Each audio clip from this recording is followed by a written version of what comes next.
ఆయన మీ పక్షమున నుండును. మీరు ఆయన యొద్ద విచారణ చేసిన ఎడల ఆయన మీకు ప్రత్యక్షమగును. మీరు ఆయనను విసర్జించిన ఎడల ఆయన మిమ్మును విసర్జించును. నిజమైన దేవుడైనను ఉపదేశము చేయు యాజకులైనను ధర్మశాస్త్రమైనను చాలా దినములు ఇశ్రాయేలులకు లేకుండా పోవును. తమ శ్రమయందు వారు ఇశ్రాయేలుల దేవుడైన యెహోవా యొద్దకు మళ్ళుకొని ఆయనను వెతికినప్పుడు ఆయన వారికి ప్రత్యక్షమాయెను. ఆ కాలములలో దేశముల కాపురస్తులందరిలోనూ గొప్ప కల్లోలములు కలిగిను. కనుక తమ పనిపాటలను చక్కపెట్టుకొనుటకై తిరుగు వారికి సమాధానము లేకుండెను. దేవుడు జనములను సకల విధములైన బాధలతో శ్రమపరచును గనుక జనమును పట్టణమును పాడు చేశాను. కాగా మీరు బలహీనులు కాక ధైర్యము వహించుడి, మీ కార్యము సఫలమగును. దేవుడు ఈరోజు మీకు ధైర్యం ఇస్తున్నాడు. మీరు బలహీనులు కాక ధైర్యం వహించుడి, మీ కార్యము సఫలమగును. దేవుడి పరిశుద్ధ లేఖనాన్ని తన వెనికిల్లో దీవించి ఆశీర్వదించును గాక. దయచేసి అందరూ కూర్చుందాము. ఇప్పటి వరకు ఓపికతో నిలబడి దేవుణ్ణి స్తుతించి ఆరాధించి దేవుణ్ణి గణపరిచినందుకు మీ అందరి ప్రత్యేకమైన వందనాలు. మరి అలాగే బయట కూర్చున్న వారికి కూడా మీరు వాక్యాన్ని వినండి. వాక్యము కావాలి అనుకున్న వారు లోపలికి వచ్చి వాక్యం వినండి. వాక్యము మాట్లాడేటప్పుడు ఎవరో తిరగవద్దు. అలాగే మీ పిల్లలను కూడా ఇటు తిరగకుండా మీరు చాలా జాగ్రత్త వహించండి. ఎందుకంటే దేవుడు మనతో మాట్లాడేటప్పుడు ఒక్క మాట మీ జీవితాన్ని మార్చగలవు.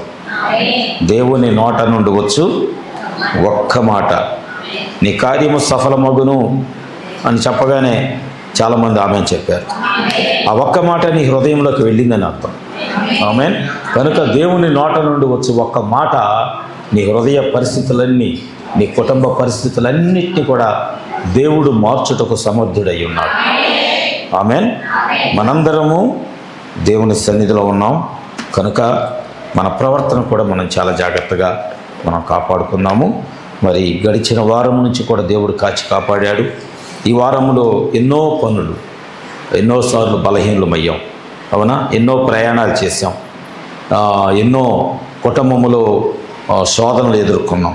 అయినా కానీ దేవుడు ఈ రోజున ఈ క్షణమున అవి లేకుండా అవన్నీ తప్పించి దేవుడు మనల్ని క్షేమంగా ఆయన సన్నిధికి తీసుకొని వచ్చి ఉన్నాడు. ఈరోజు ఒక ప్రత్యేకంగా ఒక అంశాన్ని నేను తీసుకుంటున్నాను. అంశము అది మీకు ఎలాగ అనిపిస్తుంది అంటే, ఒకటి పాజిటివ్గా ఉంటుంది, ఒకటి నెగిటివ్గా ఉంటుంది. అంటే ఒకటేనో అనుకూలంగా ఉంటుంది, ఒకటి వ్యతిరేకంగా ఉంటుంది. ఏమిటి నా అంశము అంటే, ఈ రోజున ఆయన మీ పక్షమున ఉండును, ఆయన మిమ్మును విసర్జించును. ఆమేన్. రెండు మాటలు దేవునివే.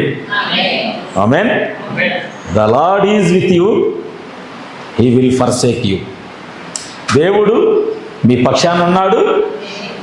రెండవది ఏమనుందంటే వాక్యములో, ఆయన మిమ్మును విసర్జించును. విసర్జించును అంటే త్రోసివేయును. అదేంటయ్యా, ఇప్పుడే మీరు దేవుడు మీ పక్షాన ఉన్నాడు అని చెప్పారు, మరలా మీరు విసర్జిస్తున్నాడు అంటే మిమ్మల్ని త్రోసివేస్తున్నాడు అని కూడా మీరు చెప్తున్నారు అని మీకు ఒక చిన్న డౌట్ రావచ్చు.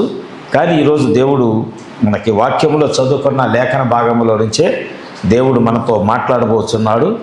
దేవుడు ఎవరి పక్షాన ఉంటాడు, ఎవరిని విసర్జిస్తాడు, ఈ రెండు విషయాలు దేవుడు మనతో మాట్లాడుచున్నప్పుడు మన హృదయాలు తెరిచి, అంటే దేవుడు నీ పక్షాన నిలబడి ఉన్నాడో లేదో నువ్వు చూసుకో, లేదా దేవుడు నిన్ను త్రోసివేసి ఉంచాడేమో అది కూడా చూసుకో. ఈ రెండు, ఎందుకంటే ఇక్కడ మూడు విషయాలు రెండవ వచనములో రాయబడి ఉన్నాయి. ఆయన ఏమంటున్నాడంటే,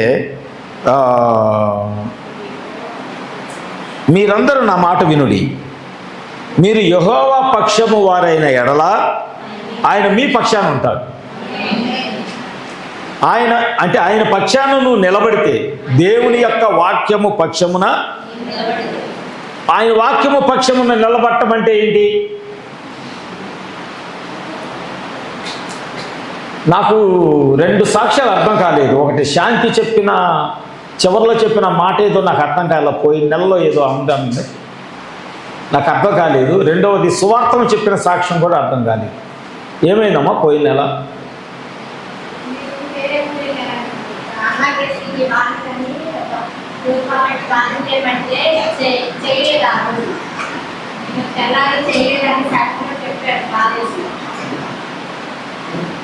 ఓకే,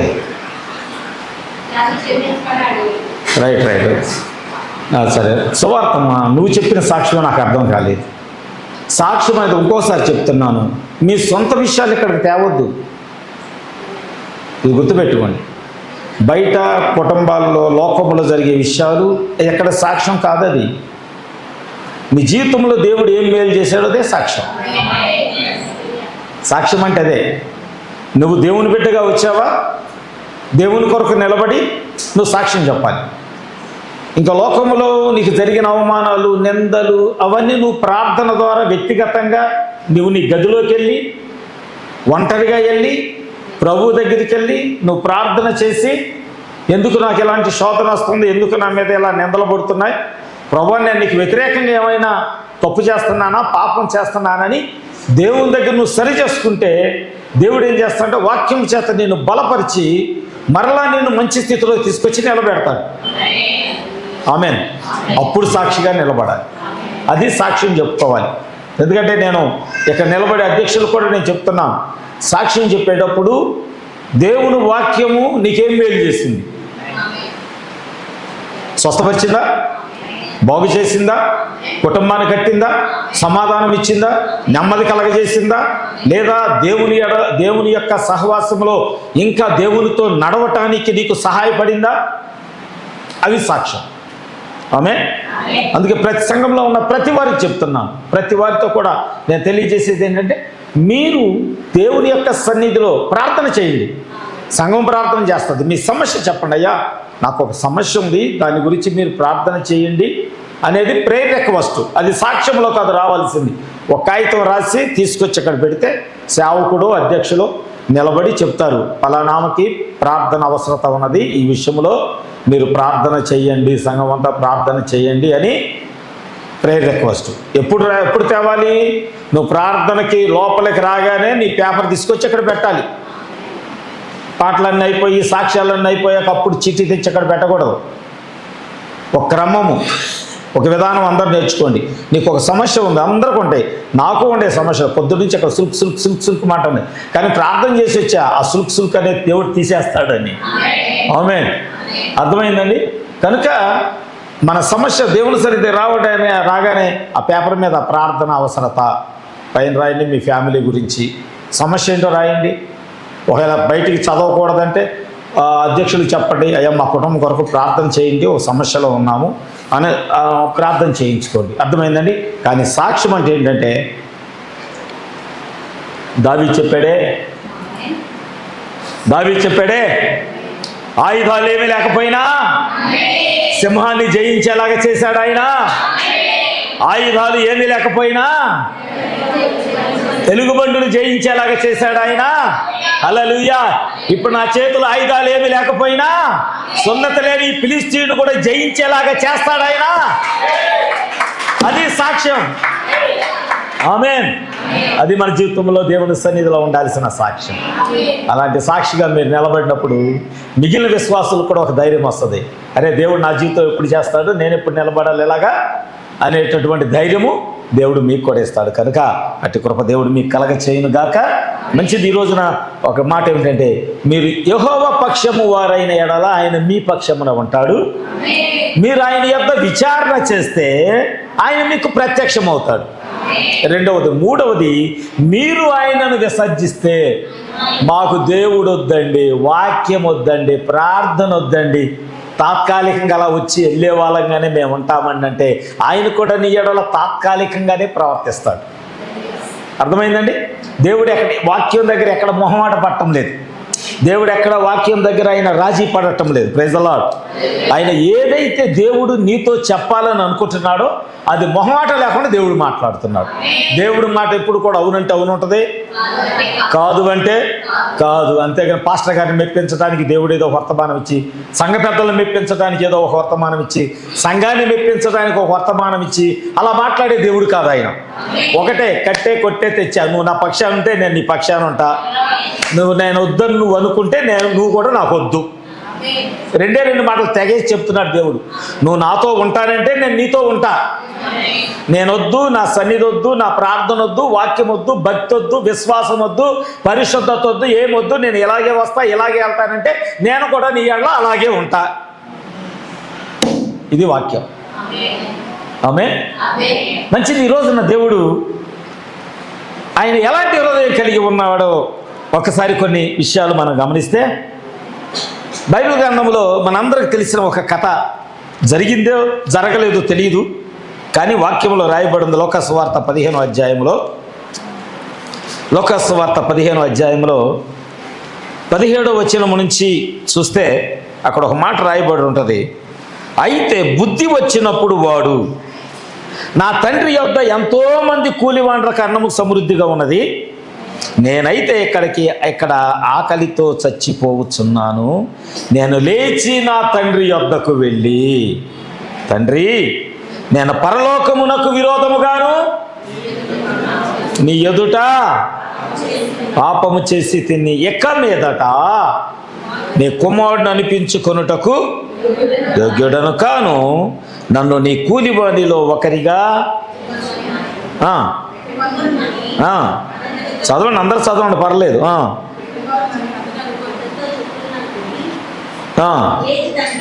వచ్చాను. వాడింకా దూరముగా ఉన్నప్పుడు మన హృదయాలు కూడా అలాగే ఉన్నాయి. ఈ రోజున దేవుని సన్నిధికి చాలా దూరంగా ఉన్నాం, ప్రార్థనకి దూరంగా ఉన్నాం, భక్తికి దూరంగా ఉన్నాం, విశ్వాసాన్ని నింపుకోవటములో కూడా దూరంగా ఉన్నాం, సరి అయిన భక్తి కోణములో నిలబడటములో కూడా దూరంగా ఉన్నాం, ప్రార్థనకి దూరంగా ఉన్నాం, ఆయన సన్నిధికి దూరంగా ఉన్నాం. మన జీవితములోకి మురికి రాకూడదు అని దేవుడు మాట్లాడుతుంటే, పరిశుద్ధత కలిగి ఉండాలని దేవుడు మనతో మాట్లాడుతుంటే, దానికి కూడా మనం దేవునికి దూరంగానే ఉన్నాం. పరిశుద్ధతకు కూడా మనం దేవునికి దూరంగానే ఉన్నాం. ఎలాగంటే ఈ తప్పిపోయిన కుమారుడి వలె. ఆమేన్. ఇక్కడ ప్రవక్త రోకలు లేకుండా, అంటే వెల లేకుండా అనే వర్తమానములో ప్రవక్త ఏం మాట్లాడాడంటే, ఆ తప్పిపోయిన కుమారుడు, ఆ సంగతి అంతా మీకు తెలుసు, స్టోరీ అంతా నేను చెప్పటం లేదు. అతడు తనకు రావలసినదంతా తండ్రి యొద్ద నుంచి తీసుకొని వెళ్ళిపోయాడు. అందరు జాగ్రత్తగా వినండి. తండ్రి యొద్ద నుంచి తీసుకొని వెళ్ళిపోయాడు. దుర్వ్యాపారము, వ్యసనములు, పాపము, చెడ్డ అలవాట్లు, చెడ్డ సహవాసాలు. ఈరోజు ప్రార్థనకు వచ్చే యవనస్తులు చూడండి, గత వారం ప్రార్థన రాలేకపోయారు. మరి 10th క్లాస్ పాస్ అవగానే కొమ్ములు వచ్చినాయి ఏమో తెలియదు, పాస్ అయిన వాళ్ళు రాలేకపోయారు, ఇంకా కొంతమంది రాలేకపోయారు, ఆదివారం ఉద్యోగాలతో ఉన్న వాళ్ళు రాలేకపోతున్నారు. అది మీకు మేలు కలిగే విషయాలు కాదు. దేవుడు అక్కడే నేను చూస్తున్నాడు. ఉద్యోగం ముఖ్యమా, నేను ముఖ్యమా? సంపద ముఖ్యమా, దేవుని సన్నిధి ముఖ్యమా? బస్సుకి టయానికి 9 గంటలకు వెళ్తావు, 8:45 గంటలకు వెళ్ళిపోతావు. 9 గంటలకల్లా గేట్ వేస్తారు, లోపలికి వెళ్ళకపోతే 8:30కే మొత్తం దగ్గర ఉంటావు. మరి అక్కడ ఎందుకని నీ యజమానుడు నువ్వు తిడతలేదు? నీ యజమానుడి ఎడల నువ్వెందుకు కోపం కలిగిలేవు? ఇక టయానికి రాకపోతే పాస్టర్ గారు చెప్తున్నారంటే ఇంకంతే పాస్టర్ గారి మీద కోపం వస్తుంది. లేదా సంఘ పెద్దలు నిలబడి, లేదా అధ్యక్షులు నిలబడి సమయానికి రండి అంటే ప్రతి వారం నన్ను ఉద్దేశించే మాట్లాడుతున్నారని నీకు కోపం వస్తుంది. మరి నీకు గేట్ వేసే నీ యజమానుడి మీద నీకు ఎందుకు కోపం రావట్లా? దేవుడు దాన్ని చూస్తున్నాడు. నీ యజమానుడికి ఎక్కువ విలువిస్తున్నావా, నాకు ఎక్కువ విలువిస్తున్నావా? దేవుడు దాన్ని చూస్తున్నాడు. ఆదివారం దేవుని సన్నిధిని కోరుకుంటున్నావా, లేకపోతే ఆదివారం వచ్చేసరికి మిగిలిన విషయాలకు ఎక్కువ సమయాన్ని కేటాయించడానికి నువ్వు పరిశీలన చేస్తున్నావా? దాన్ని చూస్తున్నాడు. పోయిన వారం నేను మీకు ఒక మాట చెప్పా, ఏ సాకైతే చెప్పి నువ్వు దేవుని సన్నిధికి దూరం అవుతున్నావో ఆ సాకు నిన్ను శిక్షించబోతుంది అని. పోయిన వారం ఆ మాట చెప్పింది నాకు గుర్తుంది. ఎందుకంటే దేవుడు నాకు మధ్యలో 2 సార్లు ఆ విషయాన్ని గుర్తు చేశాడు. ప్రభా ఏంటి ఆ మాట నేను అలా మాట్లాడాను అని అడిగాను నేను. పోయిన వారం కావాలంటే రికార్డు ఉంది చూడండి, వీడియో ఉందో చూడండి. నువ్వు ఏదైతే దేవుని సన్నిధి నుంచి దూరం చేసుకోవడానికి ఇష్టపడుతున్నావో, ఏ విషయం అయితే, ఏ కారణం అయితే, లేకపోతే ఏ ఉద్యోగం అయితే, లేకపోతే ఏ వ్యాపారం అయితే దేవుని సన్నిధికి నిన్ను తీసుకురాకుండా ఆటంకపరుస్తుందో, నాకు ఇద్దరు వ్యక్తులను దేవుడు చూపించాడు. ఒక భయంకరమైన ప్రమాదం జరగబోతుందని. కానీ నేను ప్రార్థన చేసే ప్రభువా, అలాంటిది వారి జీవితంలోకి రానియద్దు. ఆమేన్. తెలుసుకుంటారు ప్రభువా, తెలుసుకుంటారు. ప్రమాదము రానివ్వద్దు, కీడు రానివ్వద్దు. వాళ్ళ గురించి ప్రత్యేకంగా ప్రార్థన చేశారు. ఎందుకంటే దేవుని సన్నిధికి ఎన్నో సాకులు, ఎన్నో కీడులు, ఎన్నో దాన్ని ఏమంటారండి, వాళ్ళ అవసరాలు జ్ఞాపకం వచ్చి లేదయ్యా, ఈరోజు నేను లేను, ఈరోజు అక్కడికి వెళ్ళా, ఈరోజు ఎక్కడికి వెళ్ళా, ఈరోజు అక్కడ ఉన్నా, ఈరోజు అక్కడ. దేవుని సన్నిధికి మించిందే ఉందండి. నీ ప్రాణం పోయాక ఎక్కడికి వెళ్తావు? ఆదివారం ప్రార్థన రాలా, ప్రాణం పోయింది, ఎక్కడికి వెళ్తావు చెప్పండి? నెక్స్ట్ ఆదివారం రాగలుగుతావు అడిగి? మరి ఇంకేం, నువ్వు వెళ్ళేది నరకానికే డైరెక్ట్గా ఎక్క. పరలోకం వెళ్ళడానికి అవకాశం లేదు, దేవుని సన్నిధికి వెళ్ళడానికి అవకాశం లేదు. ఎందుకంటే నువ్వు భూమి మీద ఉండగానే నువ్వు సరి చేసుకోవాలి. చనిపోయిన తర్వాత సరి చేసుకోవడానికి ఎవరికి అవకాశం ఉండదు. ధనవంతుడు ఏమన్నాడు? చనిపోయి ఒక నీటి చుక్క నీ రొమ్మును ఆనుకొని ఉన్నాడు ఒక భక్తిపరుడు. అతడు వేడితో ఒక నీటి చుక్క దేవుని వాక్యము, నన్ను బ్రతికించి ఆ ఒక్క వాక్యం నాకు కావాలయ్యా. అబ్రహాం అంటున్నాడు, కుదరదు ఇక్కడ. అబ్రహాం అంటున్నాడు, నీకు నాకు మధ్యలో అగాధం ఉంది, ఎక్కడో అక్కడికి రాకూడదు. కానీ ఎక్కడ తప్పిపోయిన కుమారుడు ఎప్పుడైతే దూరదేశంలో ఉన్నాడు, అతను అనుకున్నాడు, ఒకవేళ ప్రవక్త ఏమని మాట్లాడుచున్నాడు అంటే, వాడికి బుద్ధి వచ్చినప్పుడు తన తండ్రి ఇంట అనేక మంది సేవకులు పనిచేస్తున్నారే, నా తండ్రి ఇంట్లో అనేక మందికి పని దొరుకుతుంది, నా తండ్రి ఇంట్లో ఒకవేళ పని సరిగా చేయలేకపోయినా అక్కడ కూడా ఆహారం దొరుకుతుంది. ఆమేన్ అనుకున్నాడంట. నేను వెళ్ళి నా తండ్రిని మొదట క్షమాపణ అడగాలి. ఇది మనం చేయాల్సింది ఈ రోజున.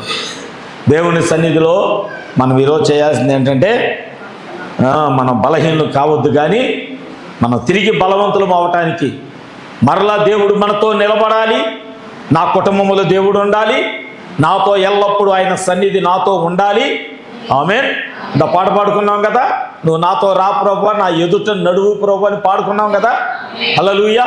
అలాగే దేవుని సన్నిధి నాతో ఉండాలని నువ్వు ఎప్పుడైతే నువ్వు కోరుకుంటావో, మొదట అది ఆలోచన చేయటానికి ముందుగా మొదట నీ హృదయంలోకి ఏం రావాలంటే పశ్చాత్తాపం రావాలి.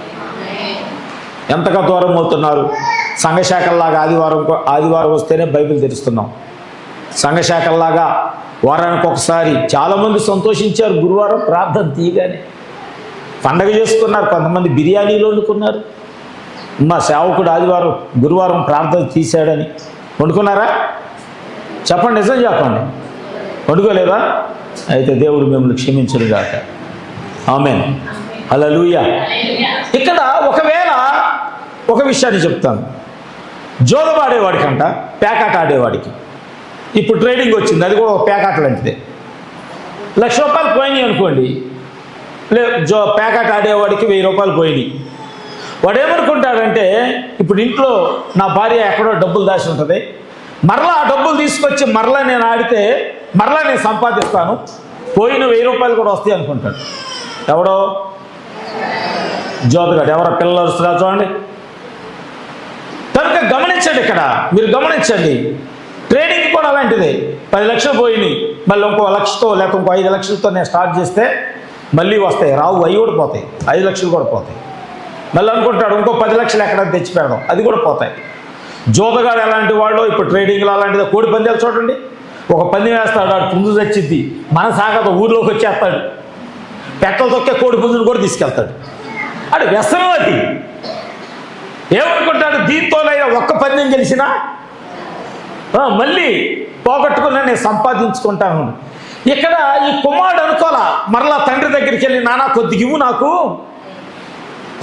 ఇవ్వు, మరలా నేను వెళ్ళి పోగొట్టుకున్నదంతా తిరిగి తీసుకొచ్చిస్తాను అని అలా వాడికంట బుద్ధి వచ్చిందంట.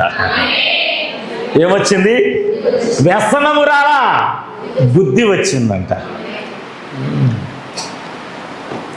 బుద్ధి వచ్చిందంట. ఇక్కడ ప్రవక్తుడు అన్నాడు, అతడు దూరముగా ఉన్నప్పుడంట తండ్రి అంట, ఏ ఆగరా, నువ్వు అక్కడ ఆగు, తీసుకెళ్ళిందంతా తెచ్చావా,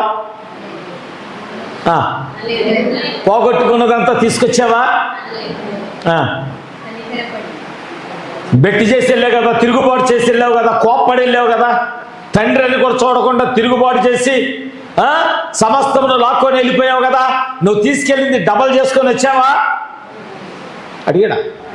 లేదా కనీసం తీసుకెళ్ళిందైనా తెచ్చావా అడిగాడా?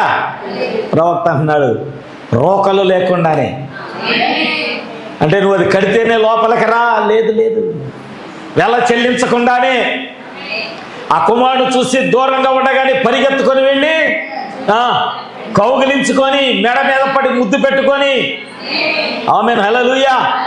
చూడండి, అతడు పాపని తెలుసు, సమస్తము నాశనం చేశాడని తెలుసు, సమస్తము పోగొట్టాడని తెలుసు, చెడ్డ సహవాసాలు కలిగి ఉన్నాడని తెలుసు, దురలవాట్లు ఉన్నాయని తెలుసు. అయినను మరలా తన తండ్రిని కలుసుకోవడానికి, క్షమించమని అడగటానికి రాగానే తండ్రి ఏం చేస్తున్నాడో తెలుసా? తన కుమారుడికి ఎదురుగా వెళ్ళి తన కుమారుడిని ముద్దు పెట్టుకొని కౌగిలించుకొని, ఇక్కడ ప్రవక్త మాట్లాడుతున్నాడు. ఆయన ఏమంటున్నాడంటే, డబ్బులు ఏమి చెల్లించొద్దు, నా కుమారుడు కొరకు ఒక క్రొవ్విన దూడను వధించండి. డబ్బులేమి చెల్లించకుండానే ఒక శ్రేష్టమైన అంగీని సిద్ధపరచండి. డబ్బులేమి చెల్లించకుండానే నా కుమారుడికి ఉంగరాన్ని తయారు చేయండి. ఆమేన్. డబ్బులేమి చెల్లించకుండా, అంటే నా కుమారుడు ఏమి తిరిగి చెల్లించకుండానే శ్రేష్టమైన చెప్పులు తొలగించండి. నా కుమారుడు ఏమి చెల్లించకపోయినా, ఈరోజు దేవుడు నీ ఎడల నా ఎడల కూడా అదే హృదయం కలిగి ఉన్నాడు. మనం తప్పు చేసాం, అయినా మన నుంచి ఆయన ఏం కోరుకోవట్లా. మనం దేవునికి దూరంగా పారిపోయాం, అయినా మన నుంచి ఏం కోరుకోవట్లా. ఆమేన్. నువ్వేమి చెల్లించకుండానే ఆయన నీ పక్షాన ఉండాలని దేవుడు కోరుకుంటున్నాడు. ఆమేన్. నువ్వేం చెల్లించకుండానే ఎంతో నష్టపరిచావు, సంఘాన్ని నష్టపరిచావు, సంఘములో సమస్యలు తెచ్చిపెట్టావు, సంఘములో శోధనలు తెచ్చిపెట్టావు, సంఘములో గ్రూపులు తయారు చేశావు, సంఘములో కలతలు తెచ్చిపెట్టావు. అందరి హృదయాల్లో దాన్ని ఏమంటారంటే ఒక ముసుగు లాంటి స్వభావాన్ని సంఘం అంతా నింపావు. అయినా ఉండటానికి దేవుడు ఇష్టపడుచాడు. ఒక తప్పిపోయిన కుమారుడి విషయంలోనే తండ్రి ఎలాంటి జాగ్రత్త తీసుకుంటే, ఈరోజు మన ఎడల ఆయన ఎలాంటి జాగ్రత్త తీసుకుంటాడు? మొదట నువ్వేం చేయాలి? ఆయన యొద్దకు రావాలి. నువ్వు ఆయన యొద్దకు రాకుండా ఇంతగా చెప్పా, ఆయన పక్షాన నువ్వు ఉంటే ఆయన నీ పక్షాన ఉంటాడు. ఆయన దగ్గర ఏ విషయమైనా నువ్వు విచారణ చేస్తే, వివాహాల విషయమైనా, ఉద్యోగాల విషయమైనా, ఇంకా ఏ విషయమైనా, ఇల్లు కట్టే విషయంలోనైనా, ఏ విషయంలోనైనా నువ్వు దేవుని దగ్గరికి వెళ్ళి అడగాలి, ప్రభువా నన్ను ఇది చేయమంటావా, నేను ఇది చేద్దాం అనుకుంటున్నాను, నాకు సహాయం చేస్తావా అని నువ్వు దేవుణ్ణి అడిగితేనంటే దేవుడు నీకు ప్రత్యక్షమవుతాడు. అవన్నీ వద్దులేండి, నా తోమ నేను వెళ్తాను, నా ఇష్టం వచ్చినట్లు చేస్తాను, నా ఇష్టం వచ్చినట్టు బ్రతుకుతానంటే దేవుడు కాదు. అయితే నువ్వు కూడా నా ఇష్టం వచ్చినట్లు నేను కూడా చేస్తానని దేవుడు ఏం చేస్తాడంటే, ఆయన ఏం చేస్తాడు? మన పక్షాన నిలబడటానికి దేవుడు ఇష్టపడడు. Praise the lord. ఎందుకంటే బైబిల్ గ్రంథంలో ఈ రోజున మనం చూస్తున్నాము, ఇతడు పాపైని తెలిసినప్పటికీ కూడా, ఇతడు పాపే, తప్పిపోయిన కుమారుడు, తండ్రి, వాళ్ళ ఇంట్లో ఇంకొకడు ఉన్నాడు. ఎవరు? పెద్ద కుమారుడు ఉన్నాడు. తప్పిపోయిన కుమారుడు, తండ్రి, పెద్ద కుమారుడు.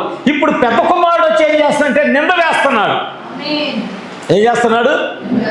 చూడండి, ఒక వాక్యం మీకు చూపిస్తా. జకరియా గ్రంథం 3వ అధ్యాయం.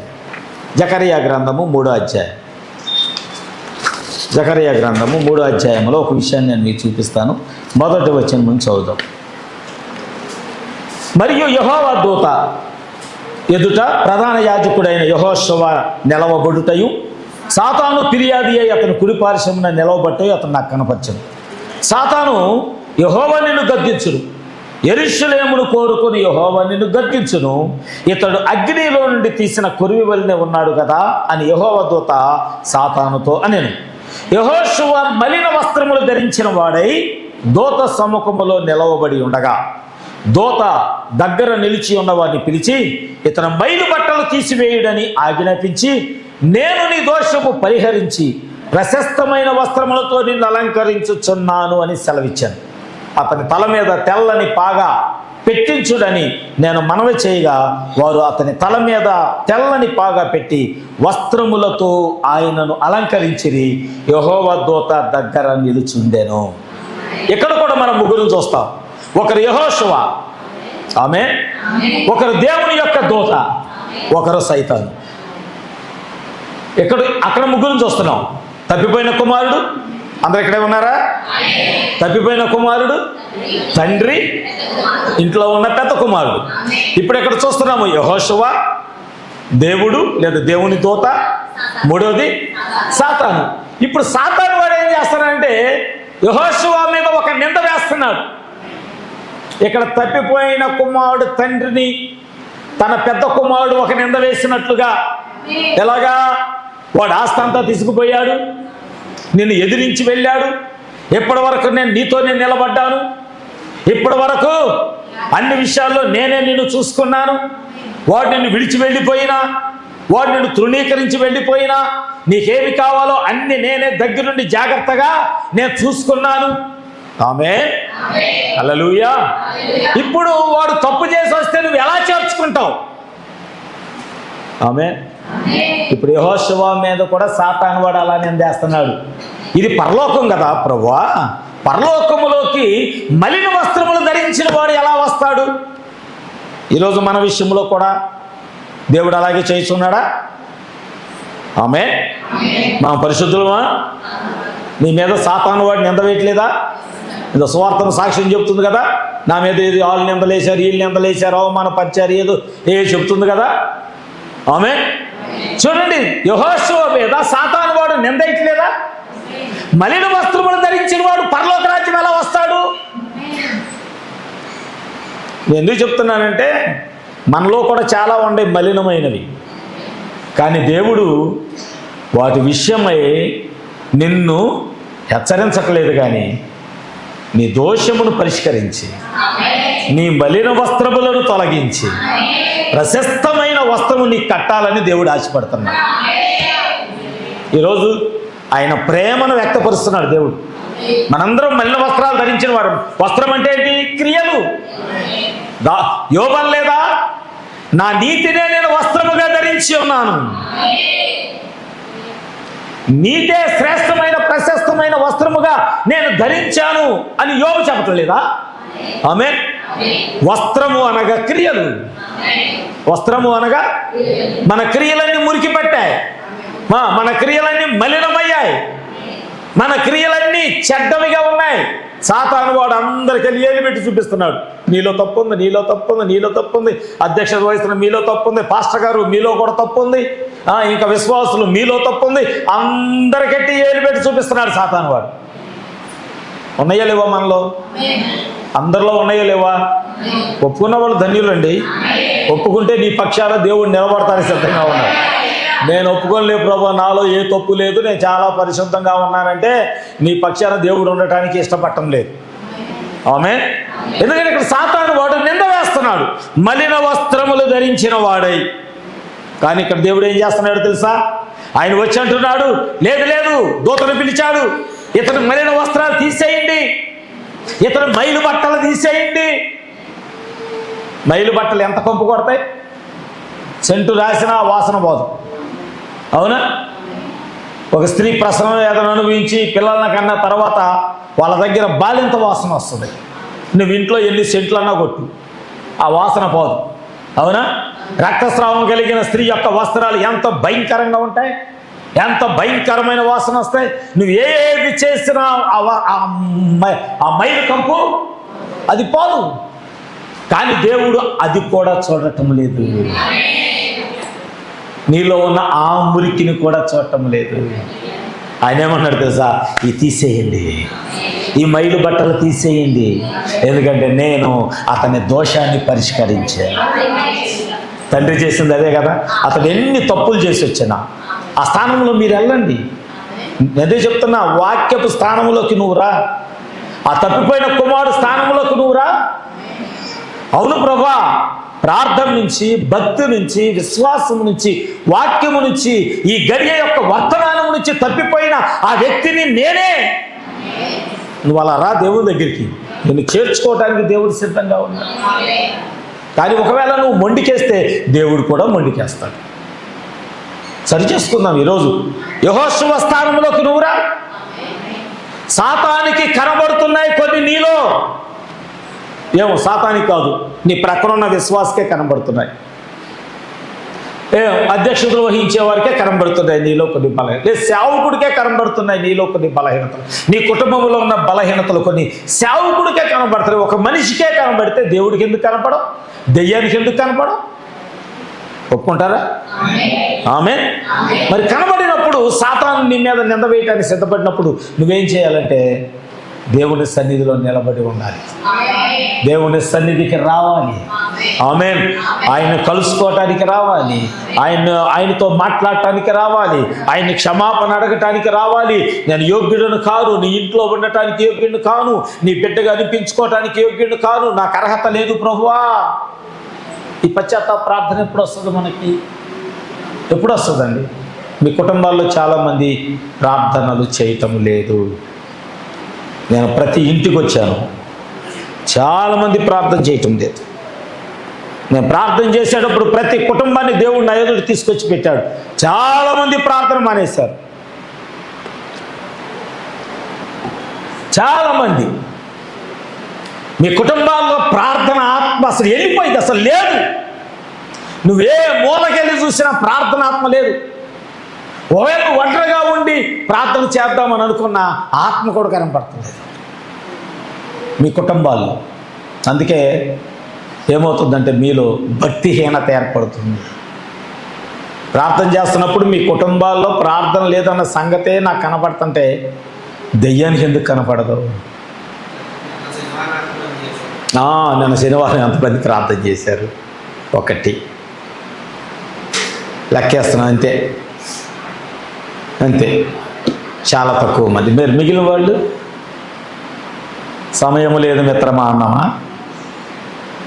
సమయం దొరకలేదయ్యా ప్రార్థన చేయటానికి. నేనన్నా మీ కుటుంబాల క్షేమం కొరకు ప్రార్థన చేయమన్నా, ఇంక దేని కొరకు ప్రార్థన చేయమల్లా. ఉదయం 11 గంటల నుంచి 1 గంట వరకు ప్రతి శనివారము మీ పరిస్థితులు మారతాయి అని చెప్పాను. మీ కుటుంబాలు మంచి స్థితిలోకి దేవుడు నడిపిస్తాడని చెప్పాను. సరే, పనులకి పొలాలకి వెళ్ళిన వాళ్ళంటే చేయలేదు, వాళ్ళని వదిలేద్దాం.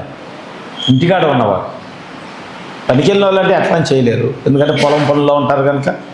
దేవునితో ఒకవేళ హృదయంలో పాటలు పాడుకోవచ్చు, వాక్యాన్ని గుర్తు చేసుకోవచ్చు, చేయొచ్చు. కానీ ఇంటికాడ ఉన్నవారు ఏమవుతున్నారు? నిన్న ఆదివారం ప్రార్థనకు రాలా, ఈరోజు ఆదివారం ప్రార్థనకు రాలా. ఏంటి అని మీరు దేవుని ప్రేమించట్లేదా? దేవుడు అంటే ప్రేమ లేదా? దేవుడు అంటాడు నేను కూడా మిమ్మల్ని ప్రేమించను.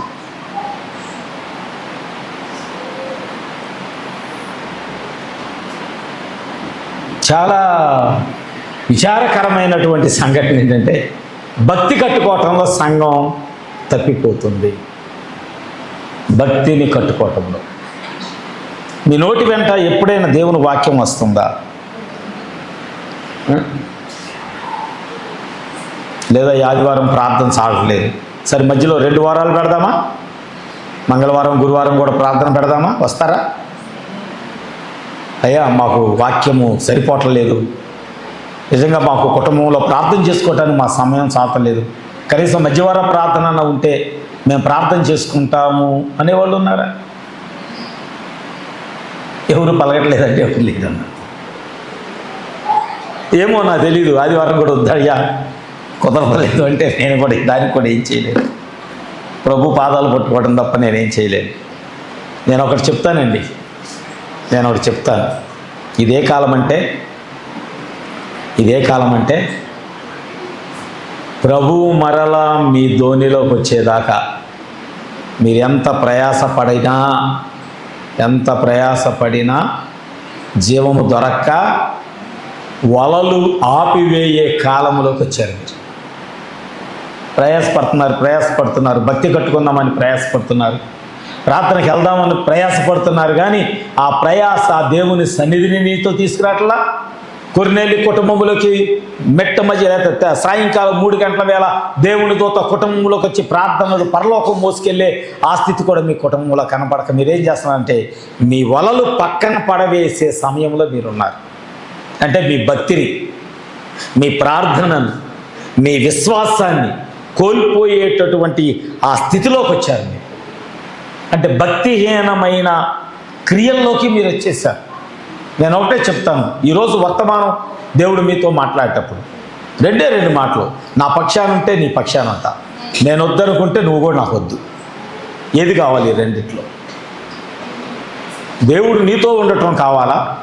దేవుడు నాతో వద్దు, ఉండకపోయినా పర్వాలేదు అనే స్థితి కావాలా? ఎందుకంటే దేవుడు అన్నాడు కూర్చోవటం నాకు తెలుసు. అంటే నీ ప్రతి అడుగు దేవుడికి తెలుసు, నీ ప్రతి కదలిక దేవుడికి తెలుసు. ఆమేన్. నీకు శోధన ఎటు నుంచి రాబోతుందో కూడా తెలుసు దేవునికి. ఆమేన్. మరి అంత తెలిసిన దేవునితో నువ్వెందుకు సహవాసం చేయలేకపోతున్నావు? ఎందుకు దేవునితో నువ్వు నిలబడలేకపోతున్నావు? మొహమాట లేకుండా దేవుడు చెప్తున్నాడు, నువ్వు నాతో ఉంటే నేను నీతో ఉంటాను అబ్బాయి, నేను నీకు వద్దా, నువ్వు నాకు వద్దు. 2 మాటలు. దేవుడు అన్నాడు నేను లేకుండా మీరేమీ సాధించలేరు అన్నాడా? దేవుడు అన్నాడా లేదా? నేను లేకుండా మీరేమీ సాధించలేరు అన్నాడా లేదా? ఇప్పుడు మనకు దేవుడు అవసరం. ఎందుకని? మనం కొట్టబడ్డాం, బలహీనమయ్యాం, పడిపోయాం. ప్రవక్త ఒక క్వశ్చన్ వేశాడు, ఆ మాట నాకు నచ్చింది. అతడంట ఆ పందుల పట్టు తినబోయి ఒక ఆలోచన చేశాడంట, అసలు నేను ఏ స్థలములో చచ్చిపోబోతున్నా?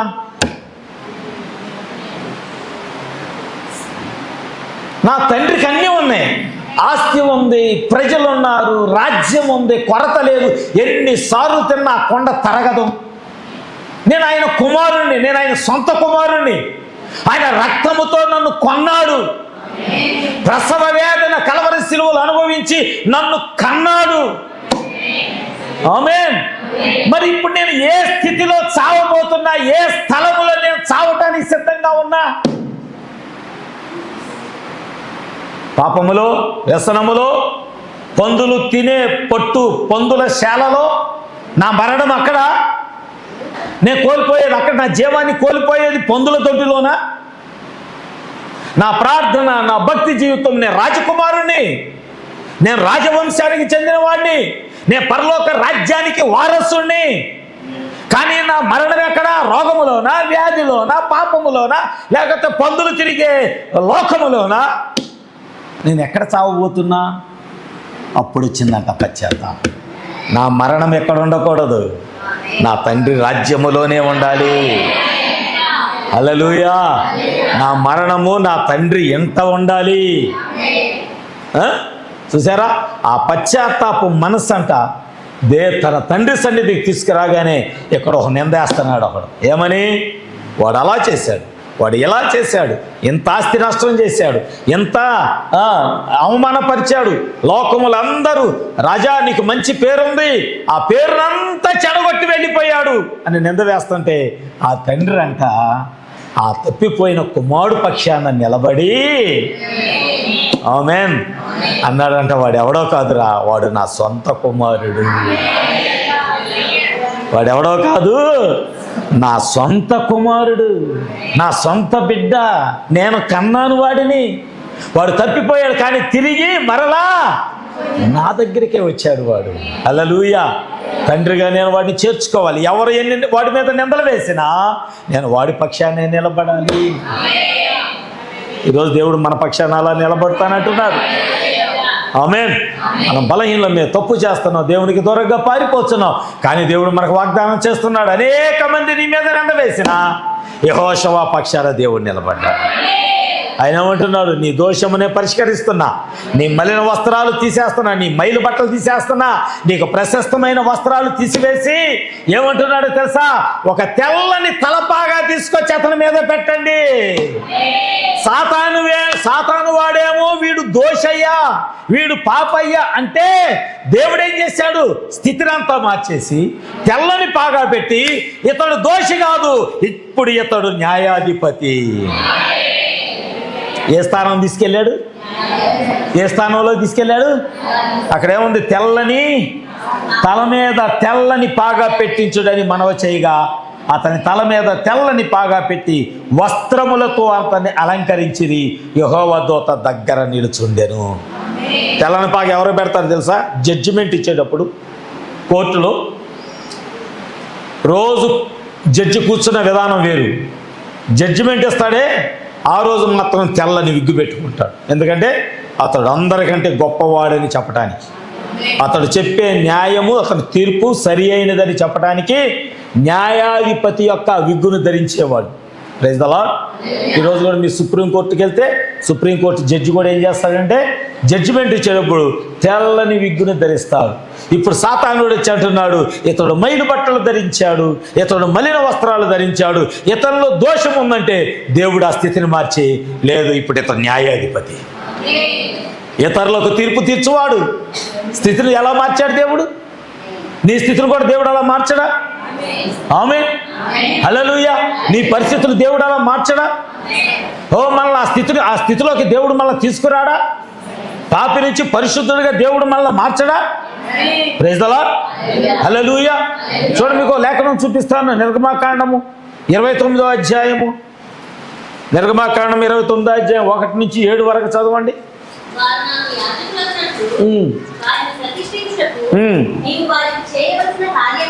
ఏదనక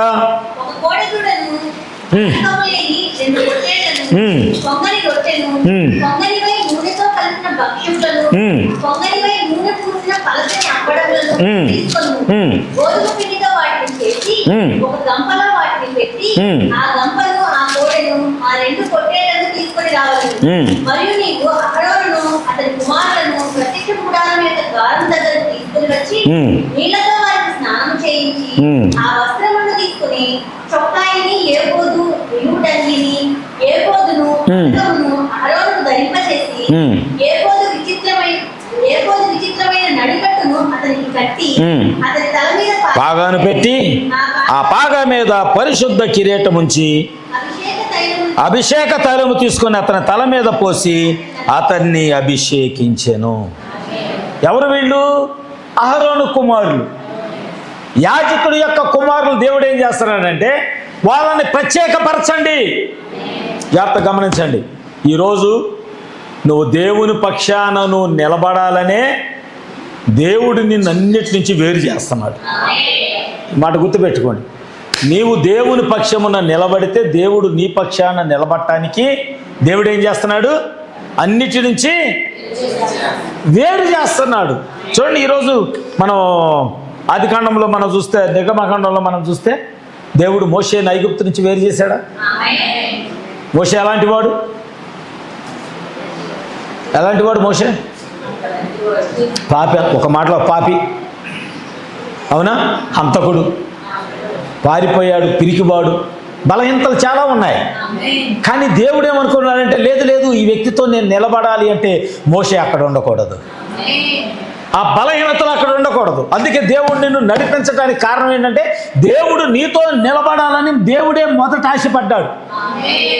నువ్వు ఆశపడక మునిపే, ఈ మాట పట్టుకోండి, నీవు దేవుని పక్షాన నిలబడక మునిపే దేవుడు నీతో నిలబడాలి, నీ పక్షాన నిలబడాలని దేవుడు అనుకున్నాడు. కనుకే ఒక బలహీనత ద్వారా దేవుడు నిన్ను అన్నిటి నుంచి వేరు చేస్తున్నాడు. ఆమె అప్పుడు నీ హృదయం వైపు, నీ హృదయాన్ని అంట ఆ తప్పైన కుమారుడు అనుకున్నాడే, పశ్చాత్తాపపడి. ఆమె దేవుడు ఎలాంటి వాడు? ఎంత ఘోర పాపివైనా ఆయన నీ పక్షాన నిలబడతానికి దేవుడు సిద్ధంగా. ఆయన నీ పక్షాన్ని నిలబడాలంటే మొదట నువ్వు దేవుని యొద్దకు రావాలి.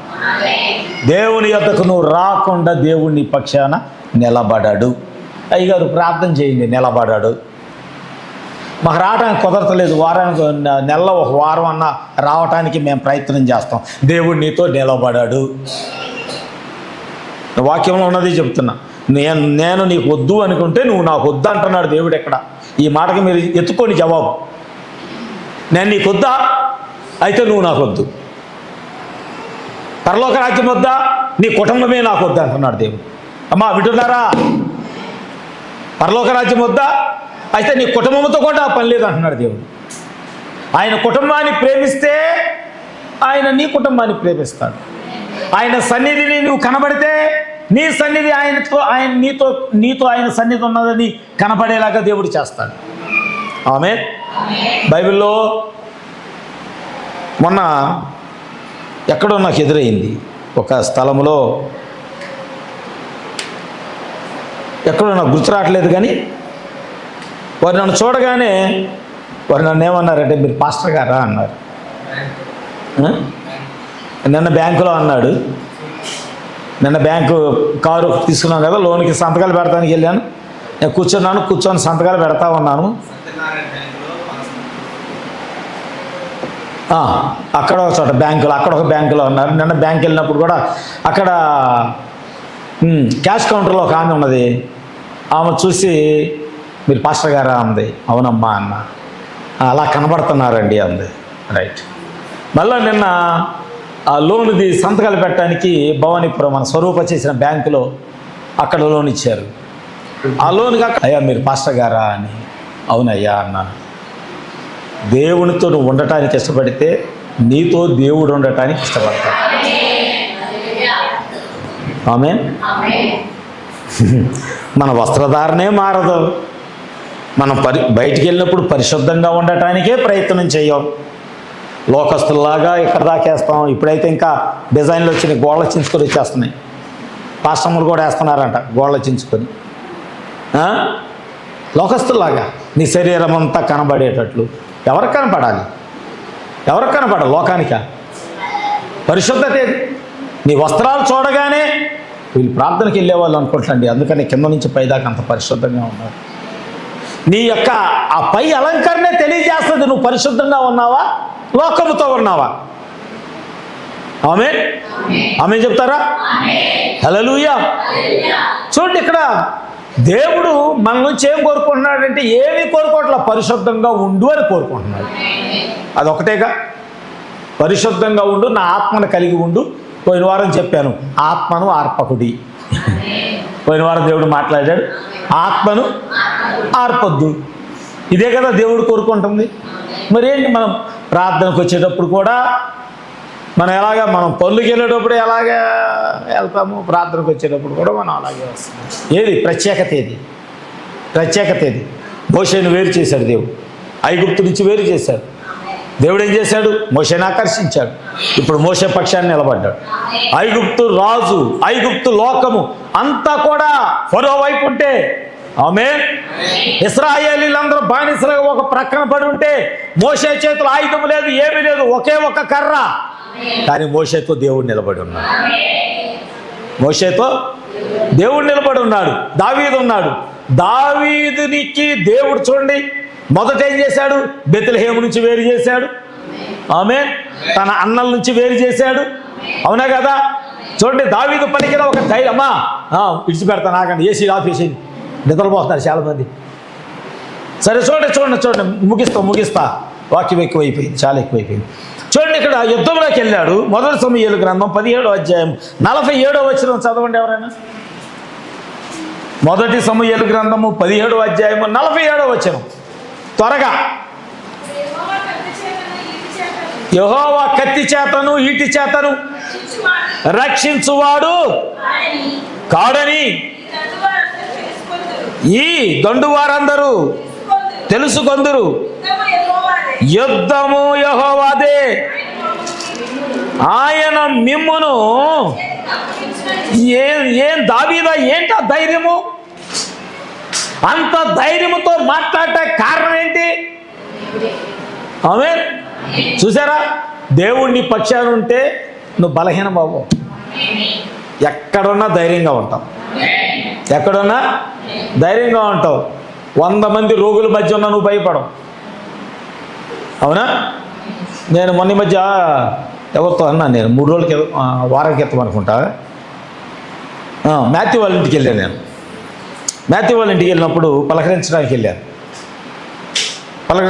వెళ్ళి సరే ఒక మాట అన్నాను. నేను మాథ్యూతో ఒక మాట అన్నాను, కరోనా కంటే భయంకరమైన మరలా ఏదైనా వైరస్ వస్తే తప్ప మళ్ళీ గుళ్ళు నిండవు అన్నాను.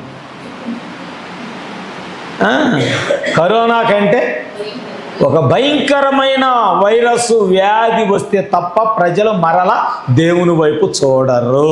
ఇది ఖచ్చితం అన్న 3 రోజులకే నాకు వార్త తెలిసింది. ఒక భయంకరమైన వైరస్, కరోనా కంటే భయంకరమైన వైరస్ ఆల్రెడీ వచ్చింది. మళ్ళీ చెబుతున్నా, మళ్ళీ సంఘాలన్నీ మూతపడిపోతాయి, చర్చిలన్నీ మూతపడతాయి. మీరు ఇంటికాడ హ్యాపీగా బిర్యానీలు చేసుకొని తినవచ్చు, సెలవులు, ప్రార్థనా సెలవులు, చర్చి పండగల సెలవులు. కరోనా లాంటి వైరస్. 3 రోజుల తర్వాత నాకు విక్టోరియా ఫోన్ చేసి చెప్పింది, ఏమండి మా తమ్ముడు దయాకరు షిప్లో చేస్తాడు సముద్రంలో, అది అక్కడ వేరే ప్రపంచమంతా తిరిగిద్ది ఆ షిప్. ఆ షిప్లో వచ్చింది వైరస్, 3 చనిపోయారు. మిగిలిన వాళ్ళందరిని అక్కడ క్వారంటైన్లో జాయిన్ చేశారు. మా తమ్ముడు కొరకు ప్రార్థన చేయండి. ఒక భయంకరమైన వైరస్ ఆ షిప్లోకి వచ్చింది. సముద్రం మధ్యలో ఉంది ఇప్పుడు ప్రస్తుతానికి ఆ వైరస్. వాళ్ళు భూమి మీదకి వచ్చారంటే వాళ్ళతో పాటు భూమి మీద కూడా వచ్చేస్తుంది. 3 చనిపోయారు షిప్లో. నేనన్న 3 రోజుల తర్వాత మాట తెలిసింది, ఒక భయంకరమైన వైరస్ వచ్చిందని. నేను అనుకున్నా, ఆహా సంఘానికి పండగ వచ్చేసింది. ఆదివారం మరలా చర్చలు మూసేయటం ఆల్రెడీ మోడీ స్టార్ట్ చేసింది. అదే మీకు తెలియట్లా. బంగారం కొనొద్దు, పెట్రోల్ కంట్రోల్ చేయండి, ప్రయాణాలు ఎక్కువ చేయొద్దు, అన్నీ మరలా మీరు అన్ని డబ్బులు వేస్ట్ చేసుకోవద్దు. కరోనా వస్తుంది, కరోనా అంటే లాక్డౌన్ వస్తుంది మళ్ళా. అది 2 సంవత్సరాలు ఉంటుందో 5 సంవత్సరాలు ఉంటుందో తెలియదు, ఎంతమంది చనిపోతారో తెలియదు. మరలా మూతబడే కాలం దగ్గర పడింది, చర్చిలు మూతబడే కాలం దగ్గర పడింది. తర్వాత ఈ వాక్యం దొరకదు. మళ్ళా చర్చిలు తెలిసేసరికి మీలో ఎంతమంది ఉంటారు, మనలో ఎంతమంది ఉంటామో ఎంతమంది ఉండమో తెలియదు. నల్లగా ఉంటాం పాపం, ఎక్కడే కూర్చునేది ఆమె, ఎట్ట అనుకోవటమే. తర్వాత పాపం నా పక్కనే కూర్చునేవాడు సహోదరుడు, కాకపోతే నిద్రపోతా ఉండేది తల్లి పాపం ఎప్పుడు చూసినా. ఈరోజు ఈ కుర్చీ ఖాళీగా ఉంది. తెరవబడిన తర్వాత మనం అనుకునే మాటలు ఇవన్నీ. కాలం బాగాలేదండి. మీరు అనుకుంటున్నారు కాలం బాగాలేదు. మరొకసారి చెప్తున్నా, పరిస్థితులు బాగాలేదు. దేవుని ఉగ్రత ఒక నెల రోజులు కూడా అవ్వలేదు. ఇండియాలో నుంచి మనష్షే గోత్రానికి చెందిన యూదులు 250 మంది తిరిగి ఇశ్రాయేల్ దేశం వెళ్ళిపోయారు. కొత్త న్యూస్ ఇది, కొత్త న్యూస్. 250 మంది మనష్షే గోత్రానికి చెందిన, కొంతమంది ఎఫ్రాయిము గోత్రానికి చెందిన, కొందరు మనష్షే గోత్రానికి చెందిన 250 మంది మొన్నే ఫ్లైట్ ఎక్కి ఇజ్రాయెల్ దేశం వెళ్ళారు. దాని అర్థం చెప్పండి మీరు. వాక్యం తెలిసిన వాళ్ళు అయితే టప్ అని చెప్పేస్తారు. వెళ్ళిపోతున్నారంటే అర్థం ఏంటి? ఇజ్రాయేల్ దేశం అంతా ఏకమవుతుందంటే ప్రపంచంలో ఉన్న ఇశ్రాయేలీలందరూ ఆ దేశంలోకి వెళ్ళిపోతున్నారంటే అర్థం ఏంటి? ఆల్రెడీ ఇప్పుడున్న ప్రధానమంత్రి ఎవరో నతానియేల్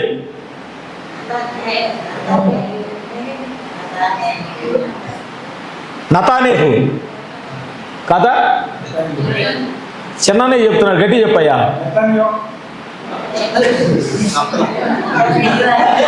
ఆయనే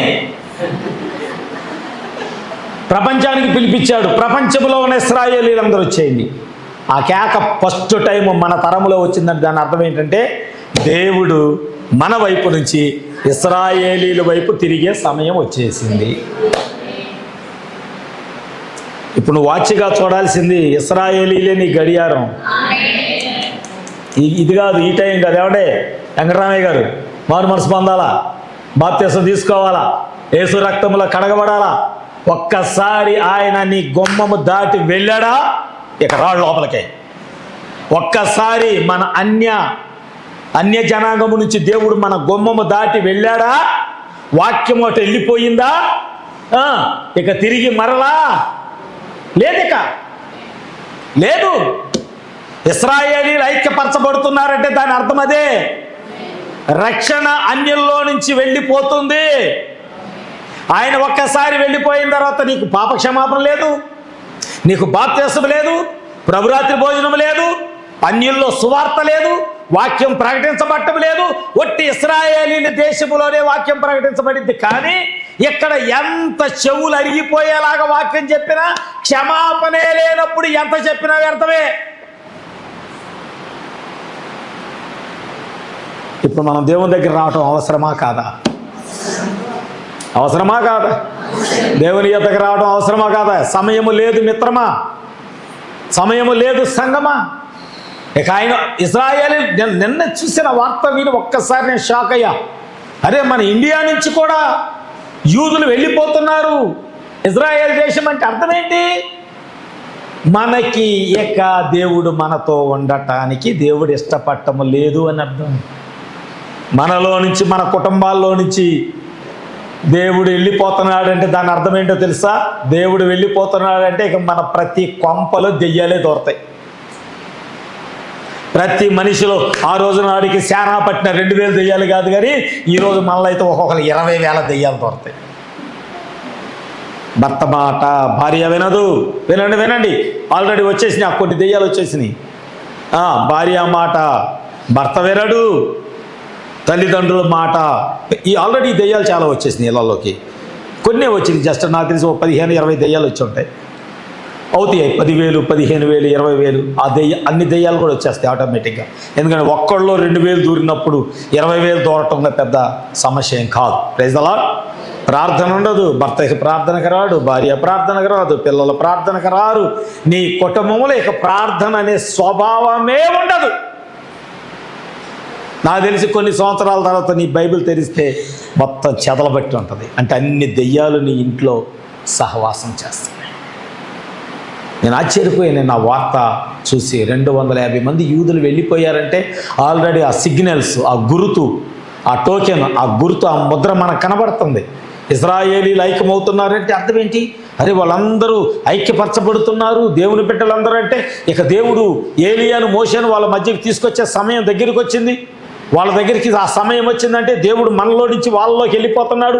వాళ్ళలోకి వెళ్ళిపోయిన తర్వాత ఇక నువ్వు ఎంత గుండెలో బాదుకున్నా, బైబిల్ చెప్తుంది కదా, అదే అదే ఆ రోజు యేసయ్య ఉగ్రత రోజు, 7 ఏండ్ల శ్రమల రోజు, పాపులంతా ఏడ్చే రోజు, అదే అదే ఆ రోజు. ఓ మనిషి యోచించవా, నీ బ్రతుకు ఎలా ఉన్నదో. ఓ మనిషి యోచించవా, నీ బ్రతుకు ఎలా ఉన్నదో.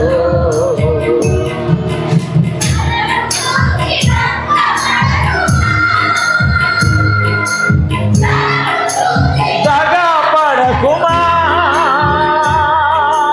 ధనము చూసి భంగపడకుమా, బలము చూసి దగా పడకుమా. ఆ రోజు రప్పించే నాదుడు లేడు. ఆ రోజు శ్రమ నుండి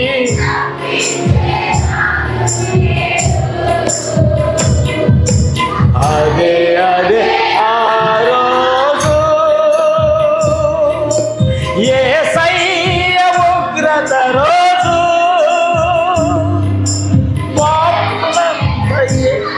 రోజు, పాపులంతా ఏడ్చే అదే అదే. హల్లెలూయా. 12 గోత్రాలు ఉన్నాయి. 12 గోత్రాలు ఇశ్రాయేలీలే, కానీ అక్కడ పాపం జరుగుతుంది. ఏం జరుగుతుంది? అదొక సంఘం. 12 గోత్రాలు ఒక సంఘం, ఇశ్రాయేల్ సంఘం, అవునా? కానీ అక్కడ ఏం జరుగుతుంది? పాపం జరుగుతుంది. విగ్రహారాధన వచ్చింది. విచ్చలవిడిగా సంఘమంతా వస్త్రాలు లేకుండా దిగంబరులుగా విచ్చలవిడిగా తిరగటం ప్రారంభించారు. ఎందుకంటే మోషే ఇశ్రాయేలీని చూసినప్పుడు వాళ్ళు ఎలా ఉన్నారంటే వాళ్ళు దిగంబరులై ఉన్నారు.